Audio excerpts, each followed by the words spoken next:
हिसाब उसके द्वारा किए गए पूजा पाठ अनुष्ठान के आधार पर करते हैं या फिर उसके द्वारा किए गए कर्मों के आधार पर करते हैं?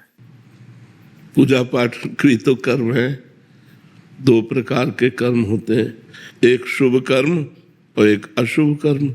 जो पूजा पाठ है, दान पुण्य है, तीर्थ स्नान है, शास्त्र स्वाध्याय है, परोपकार है, इसे शुभ कर्म करते हैं और इसका फल होता है सुख, लौकिक सुख।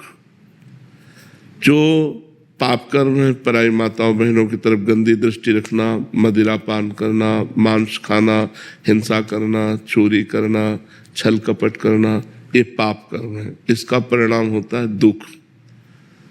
और जो भगवान का आश्रय लेकर के भगवत आराधना की जाती है, ये शुभ अशुभ दोनों कर्मों से अलग है। अगर आप शुभ कर्म करते हैं तो आपका अलग डिपार्टमेंट सुख फल मिलेगा। दान पुण्य और गंगा स्नान ये आपका शुभ कर्म है, और आपने जो गंदी बात की और हिंसा की वो अशुभ कर्म है। दोनों का फल मिलेगा। अवश्यमेव भोक्तव्यम कृतम कर्म शुभाशुभम। शुभ और अशुभ कर्म दोनों का फल आपको भोगना ही पड़ेगा, आप चाहे जो हो। हाँ, जब हम भगवान की शरण में होते हैं।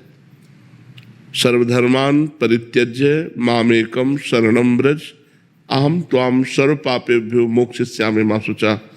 मैं तुम्हें समस्त कर्मों से मुक्त कर दूंगा।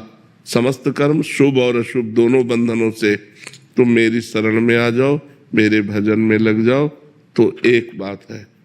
जैसे मुकदमे में निर्णय हो गया कि हमें फांसी होगी, अब उसे कोई टाल नहीं सकता। जज के द्वारा किया हुआ निर्णय एक टाल सकता है, राष्ट्रपति।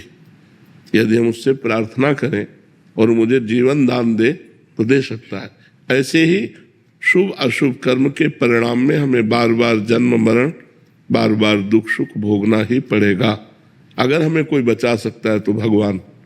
तभी भगवान कह रहे हैं सर्वधर्मान परित्यज्य माम एकम शरणम।